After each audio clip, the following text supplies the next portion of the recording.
Maniacs, this is Hulk Hogan, the greatest of all time, and you're listening to The Blaze. So what you gonna do when Hulk Hogan in Blaze of Mania runs wild on you?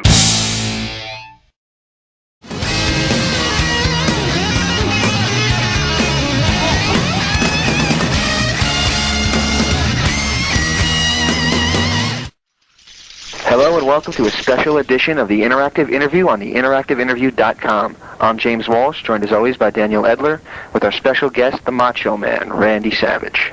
How you guys doing, man? Doing very good. First question I got for you is, what was it like growing up in a wrestling family? Oh, it was great. You know what I mean? That's why wrestling's been in my blood all my life. You know, watching my dad do it, and then getting the opportunity, he actually opened the door for me, no doubt. You know, little nepotism doesn't hurt as long as it stays in the family, you know. Yeah. But, he paved the way. He was a pioneer. That's why a lot of people, a lot of wrestlers out there, got to respect the guys that pioneered before them. Give them a little respect, whether it's a member of their family or whether it's just anybody that was in the wrestling business beforehand, because, it's what it is today because of those people, so we've all enjoyed this great run that we're having. It's a beautiful thing. Excellent. Dan, you want to field the next one? Yeah. Where did your name, the Macho Man, come from? Let's see. Way back when I was playing professional baseball, got in a fight with a guy on the other team, and then I dragged it on for a couple of months when I saw him later. And then everybody was asking me, that was when the first name came out, even before the Village people and all that. They said, "What are you trying to do? Be a Macho Man or something like that?" And I guess everybody just started calling me as a rib, and it just kind of stuck. Who helped train you and teach you the ropes? My dad, mostly. To help me be introduced to wrestling. No doubt about that. But then other people along the way, I just kind of watched people and just kind of, if something looked good to me, then I would give it my individual style, and that was it. What was the Memphis territory like working for? Which had the Memphis territory? Yes. Territory. Jerry Lawler, Jerry Jarrett, and all those guys over there. It was fun. It was crazy.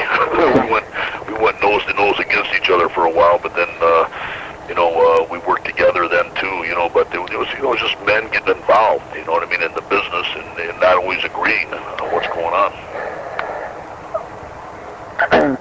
Do you feel the pile driver you gave Ricky Morton through the table helped spawn the hardcore generation of wrestling? I think it might have. I know that it was definitely a shocker around the world, and a lot of people talk about it. In most of my interviews, a lot of people mention it. So if it had anything to do with the people, what's going on now, that's great. But I also want to caution all the wrestlers out there is that, just even though, wrestling's dangerous, that's the nature of the beast, just be a little bit careful, because, you still have to bring the money home to your families. Right. Dan, you want to field the next one? Yeah. You wore some really extravagant outfits during your time in the WWF. How much input to the design did you have? Totally 100%. I owned all the outfits, and just... some of it was way crazy, way off the chain, but that's where I was at the time, and just, I always tried to adapt to change, and not be a dinosaur in this business like Triple H has called me, so, you never know when time's going to pass you by, but I always try to keep up with the times, and sometimes you're just the nature of the beast again, that, the time is going to pass you by, but then it's one hell of a run. How did you decide to leave the Memphis territory and head to the WWF? Because it would seem to be time. Vince McMahon was doing this, worldwide thing, and I wanted to see how my talent, or what I thought was talent, would survive with all the best. And you always want to go where all the best is, just to see how I don't want to be a big fish in a little pond. I want to be a big fish in a big pond. Right. And I found out that I was good enough to compete up there, and it was a fun ride. Vince McMahon gave me that break that I needed. You always need an opportunity. Success is when opportunity meets preparation. And that's the deal. And he gave me a break, and I just ran with it. What was your memories of your first Intercontinental title run? That was fun. First time I had a belt up there in New York, and just going to I won at the Boston Gardens, which is Right. a crazy place, crazy town. Right. I love Boston, and it was great. It was the start of things to come. Mm-hmm. Tito Santana, I remember taking it off him. Right. You actually lost the belt to Ricky Steamboat in one of the best matches of all time. What is your memories of working with Ricky? It was great working with Ricky, but even more than that was the rush coming. It doesn't matter who you're working against when you got 93,000 plus people, like in the Pontiac Silverdome, which was the world indoor record, which was props to Vince McMahon for being the promoter that night. That was incredible. I mean, that's something that can really never be equal as far as a rush going down to the ring. I mean, you might be on television wrestling in front of zillions of people around the world, but they're not there in that building with you.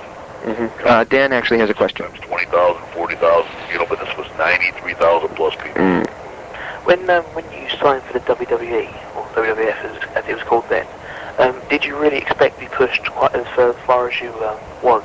And how much of a shock was it that you became such a huge superstar? Well, I'll tell you what, you always, aim your goals high, and I had goals to, be welcomed like that, hopefully, you know what I mean? Never, have I been a person not to remain positive, I'm a positive person. But at the same time, I have to admit that I even exceeded my goals, who could call that? It was just a wonderful thing, and and I still say that I'm lucky, being a part of it, because a lot of people like to take credit, 100% credit for everything, but I know in actual fact that you have to have the opportunity, and Vince McMahon gave me that opportunity, and I appreciate that. What was your opinion of your babyface push in the late 80s? I was never much of a good babyface. It was just, the fans liked me no matter what I did, you know what I mean? So it really, or they hated me, you know what I mean? But it was love or hate, it was no in the middle. Nothing. The Macho Man character was not subtle, either got people to love him or hate him, So I really didn't wrestle much different, It just kind of the guys I was booked against, they decided to, book me against people that I'd never wrestled before, and then that was it. What is your memories of the WrestleMania 4 title tournament? That was fun. The tournament, you know what I mean? That was really fun. It was great. Unfortunately, you know what I mean? When a match comes up for a tournament, it's usually because somebody doesn't want to do a job, and that was the case it was with Hulk Hogan, So, but we made do with what we had, and got over, and we had a heck of a run right after that, so it was a cool thing. Now that you just said that, what was your initial feelings about losing the belt to Hogan at WrestleMania 5? Oh, I thought if it's business, it's a cool thing. That was just business. It's a thing that needed to be done, and Vince McMahon was right in that fact. You know what I mean? You can't let personal and business interfere with each other, but sometimes it does. But it's just something that needed to be done. It's a business move. I've watched it all my life. Being in the wrestling business ever since I was a macho baby. My dad being in the business. So anybody that gets too excited about winning or too sad about losing doesn't really know the wrestling business. Mm-hmm. Who came up with, and what was your opinion of the Macho King? That was Vince McMahon. He had to talk me into that one. He happened to be right. I was telling him it wasn't going to work, and he says, "Oh yeah, Will." I said, "Man, I've spent my whole career life, with this, Macho Man thing, going on." And he says, "Well, trust me on this one." I said, "Okay, dude, it's your money. You're the promoter." And he was right. One of your biggest feuds as the Macho King was against Dusty Rhodes. Do you think he got a fair shake in the WWF? Did Dusty get a fair shake? I don't think he got a fair shake. I think that he could have got a better shake. He did good with what he had to work with, but it wasn't, he was a legend. Dusty was a legend with the American Dream. They didn't need to reinvent him and put polka dots all over. I think that was a rib from one of the guys at the booking committee, to see if he would do it. But which is sad, but that's the nature of the beast again. The ribs, sometimes ribs carry on into the ring. Mm-hmm. What are your honest opinions about Ultimate Warrior? Ultimate Warrior, me and Ultimate Warrior get along good. We really do. He's crazy, but I'm crazy too. So, and sometimes when I was talking to him, I found myself actually understanding what he was talking about, which was kind of nuts in itself. You know what I mean? Yeah. Say what about me? I suppose when I talk to people like yourself, you're probably thinking that, this guy ain't wrapped too tight. But Warrior and myself, we had some good matches, I thought, and he was very agreeable. We got along. We never had a problem. Was there a hidden or underlined reason behind the retirement angle? I can't remember at that time, what exactly what the reason was. But I don't think that there was. Otherwise, I would remember it. But it was just probably one of the things that, just to have a blow-off at WrestleMania. There's probably nothing really to it. During your time in the WWF, you worked with some major, super talents. Can you give your memories working with especially Ric Flair and Jake Roberts? Yeah, Jake Roberts was a great student of this business. He had a great head on his shoulders, and he really surprised me with his, psychology. And I really give him props. And we had a real good run. And when his King Cobra bit me, oh my God. That was sick. That story is that 4 days later, man, my arm blew up like a balloon. Oh. I had to go rush myself in the emergency room and get some hospital attention. But then 12 days later, his snake died. Huh. So, I think he got the snake got the venom from me. Snake Roberts came up to me and said, "You killed my snake." I said, "Man, I tell your snake to back off." Things won't happen like that.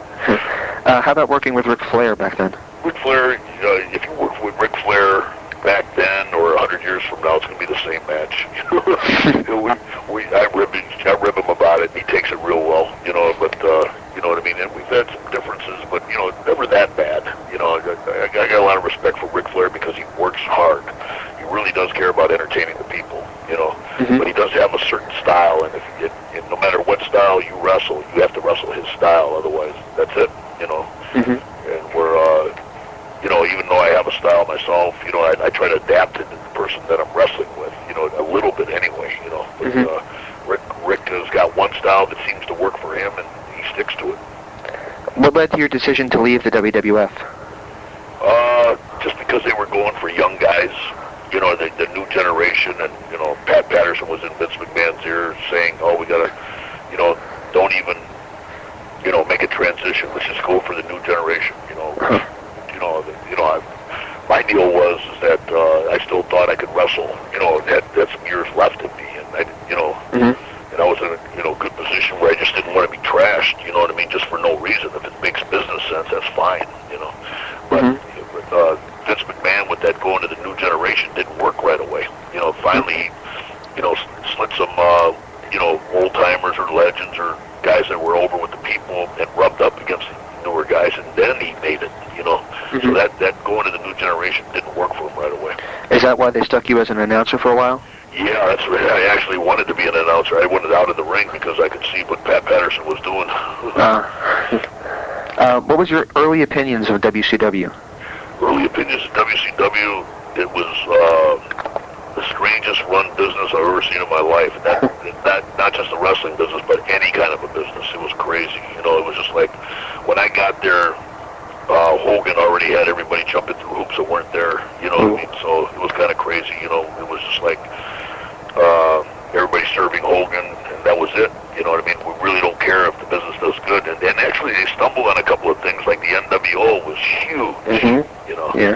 It was huge, and there's no reason, to end it like that, but, the jealousy in the dressing rooms and, just Hogan being way out there and all that kind of stuff, it was a terrible thing. It's when something so great is going so good, I mean, why ruin it? Why not just roll with it? Well, how did the company change when? Sorry about that. How did the company change when the NWO came to be? The company changed. The stock went up. We were selling out all over, and the ratings went up. It was crazy. It was a good thing. It was a rebel thing. The people loved it. The people loved it, but the boys in the back didn't like it.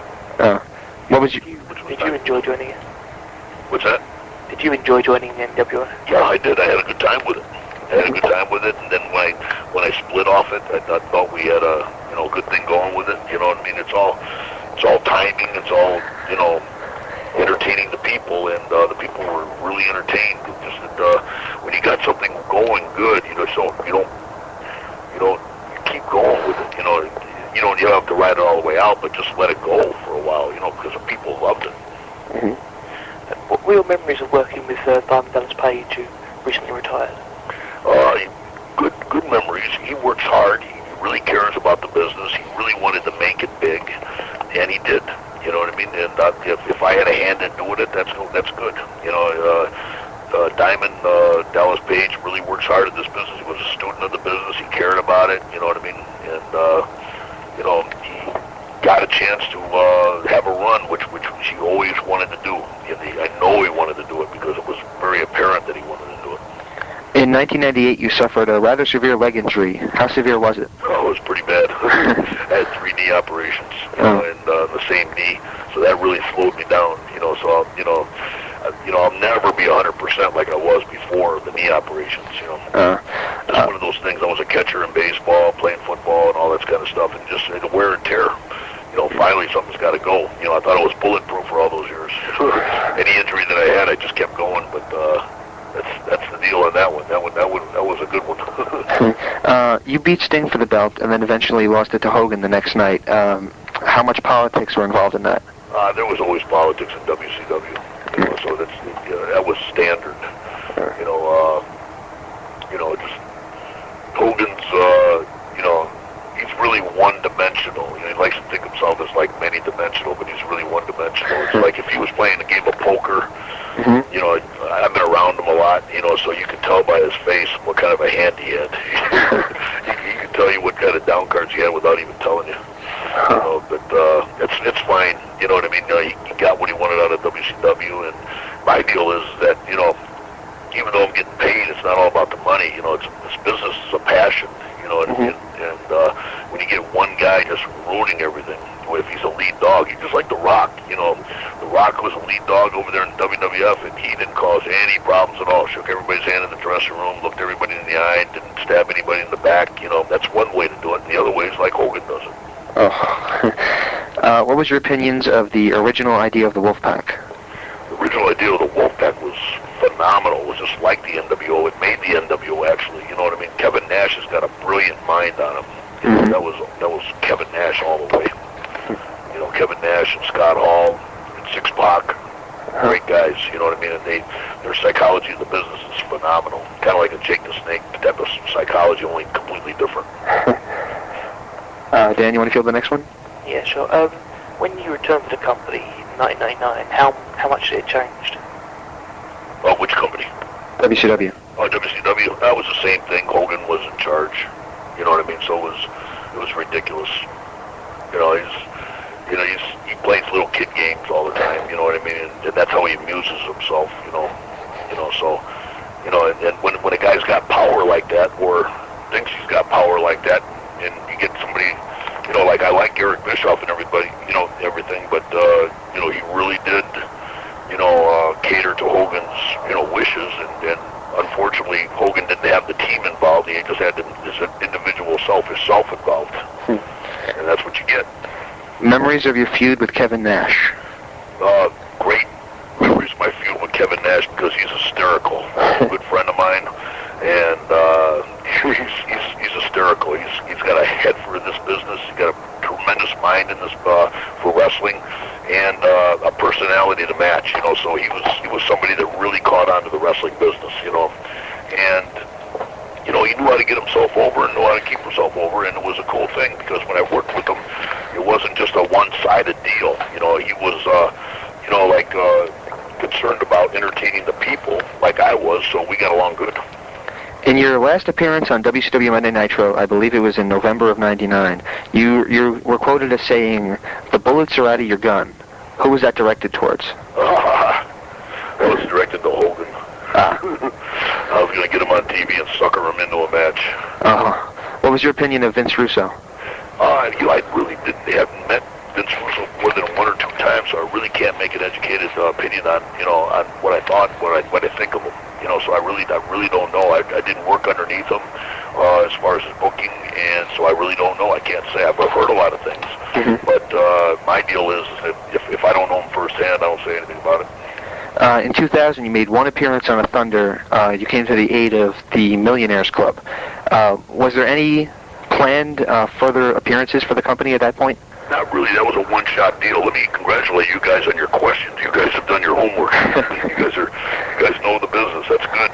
But and I went up there as a show in good faith for WCW because they needed a shot in the arm, and I was back home, just chilling out, retired, and everything like that. And Eric Bischoff called me up and kind of like a favor type thing, which I was happy to do for him because Eric always treated me good. What was your opinions of the eventual demise of WCW?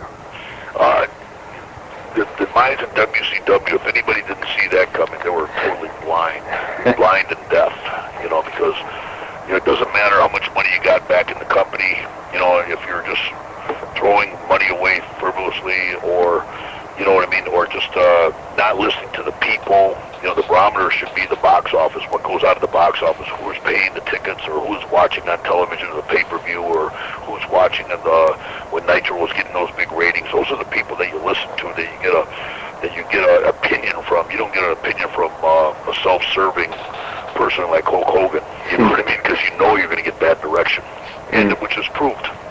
But he's just laughing about the demise of WCW. But in actuality, he should be really ashamed of himself because there was a lot of people there that lost their jobs, because of that, and they can't feed their families, maybe. You know what I mean? So but he doesn't care anything about that.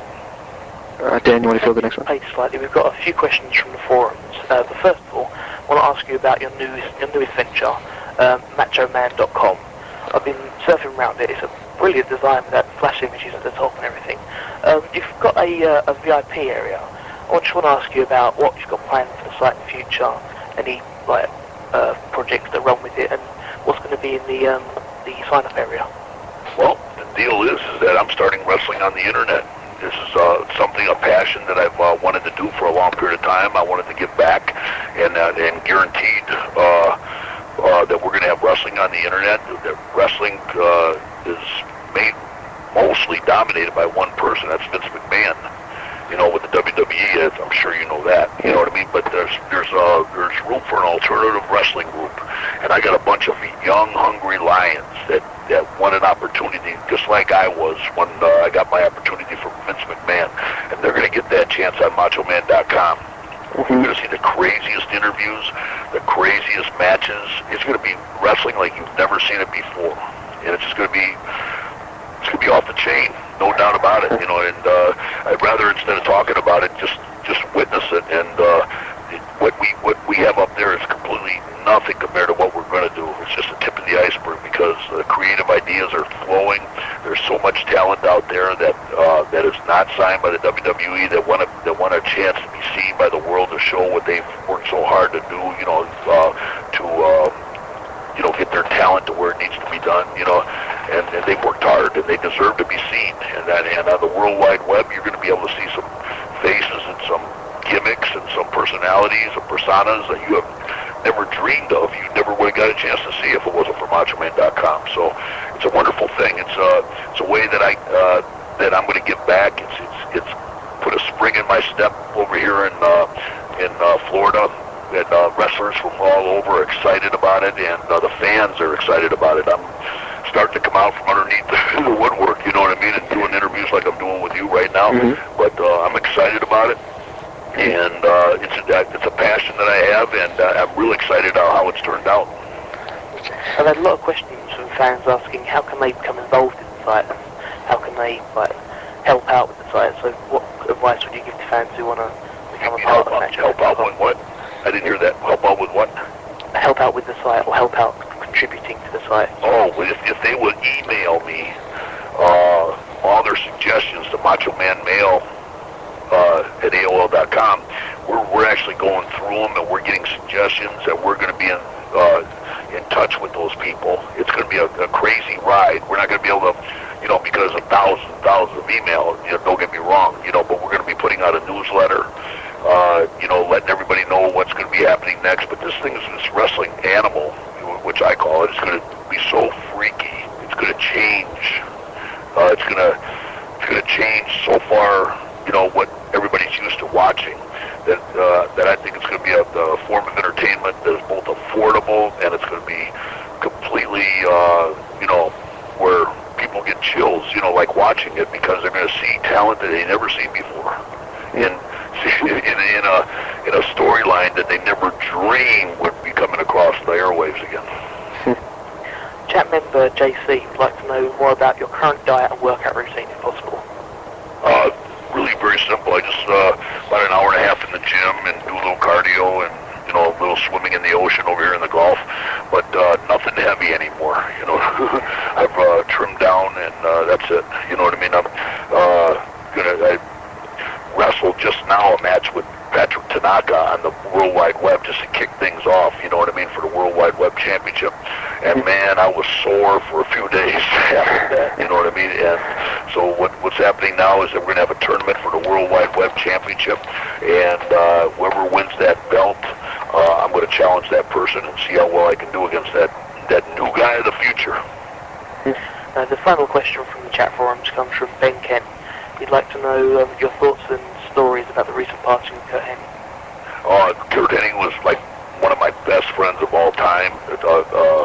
Real sad thing. He's got a wife and 4 kids and everything, and we're planning on doing something at MachoMan.com to just to help out, with the Kurt Hennig estate, But Kurt Hennig, we're actually getting a picture blown up that Bob Seger, the musician, drew of him, and we're going to put it up in the hall where the wrestlers come out of as the perfect wrestler to emulate. We think that much of Kurt Hennig. Wow. Yes. In early 2002, you issued a challenge to Hulk Hogan on OneWrestling.com. Whatever happened to that, and what went on behind the scenes that we never heard about? Well, here's what happened. As I offered him a chance to wrestle for free, since we both made a lot of money in this business, I challenged Hogan with all the proceeds going to the All Children's Hospital, real fine charity right over here where we both live. That helps sick kids, and time of need.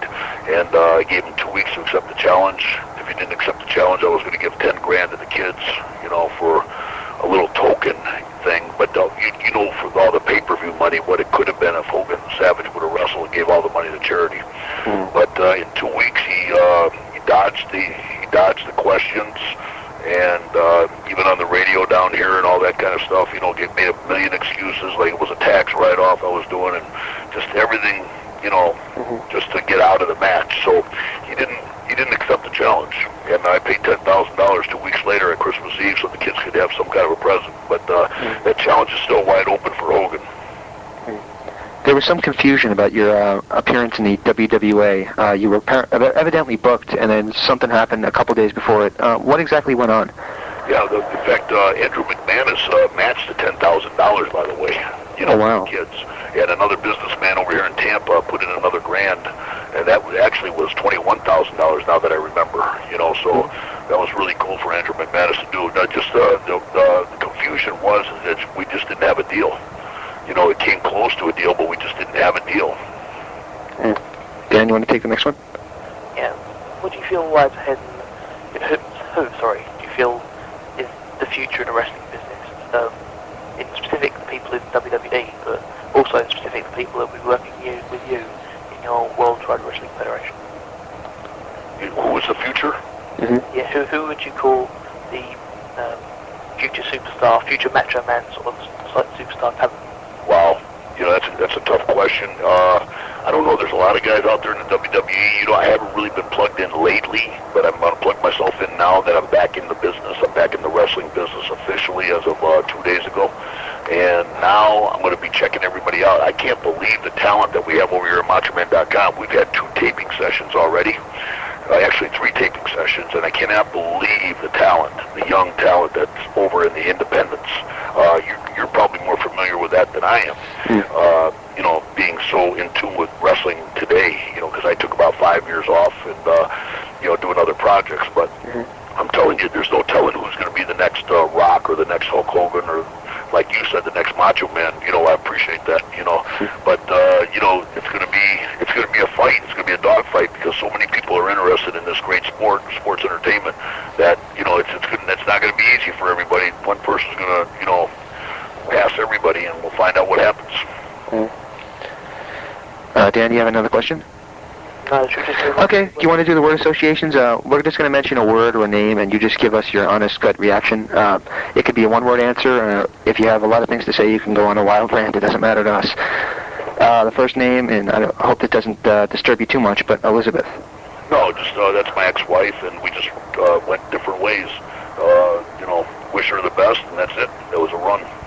Angelo Poffo. My dad, my hero. Lanny Poffo. My brother, the poet, the genius. Sherry Martel. Sherry Martel was a good girl, man. I liked her. She was a good manager, and she worked really hard. You know what I mean? And she was worked hard outside the ring, made my job easier. I don't know how you're going to react to this one, but Road Warrior Hawk. Oh, yeah, me and him don't get along at all. We don't get along at all. Anytime two guys mix it up and it ends up in court when one wrestler sues another wrestler, that's ridiculous. Hulk Hogan. I got nothing good to say about Hulk Hogan. He's a punk. You know what I mean? And if everything comes around, dude. You know what I mean? I don't know if he thinks he's flying high right now, but I got something for him if he ever wants to come down to the planet Earth. Sting. Sting, good dude and great athlete. Eric Bischoff. Eric Bischoff is a good friend. He's a cool guy. He just gotten tangled in that cobweb or that spider web over there at WCW where Hogan had him. You know what I mean? And he put some faith in the wrong guy. Vince McMahon. Vince McMahon is the guy that gave me my big break on June 17, 1985. Wow. And I'll always appreciate that. And the last one might be another one that bugs you, but Gorgeous George. Who's that? The real Gorgeous George? George Frankenstein. Oh, okay. No, she's a good girl. Yeah, no problems. Okay, cool. We'd really like to thank you for this interview. Would you like to plug your website one more time? No. We're getting hit enough over here. But that's cool, though. Any word you can get out, that's fine with me. We certainly will. Thank you very much. It's your fans. One message to my fans is that thanks for the run. It was unbelievably great, and the wrestling business is something that you really can't take yourself out of, and so I'm plugging myself back in to pass the torch to the new generation, and that's what a lot of the guys should do around here. But the Hulk Hogans are not going to pass the torch. They're going to pass you a torch that's not lit and too heavy to hold, and I'm not going to do that. I'm going to do it. I'm going to get these young guys going, and you're going to be entertained by seeing guys that work really hard and care about their career, and they're going to be excited to show it for you. Excellent. We really would like to thank you. It's been an honor for us to speak with you, and stay tuned for more from the Interactive Interview.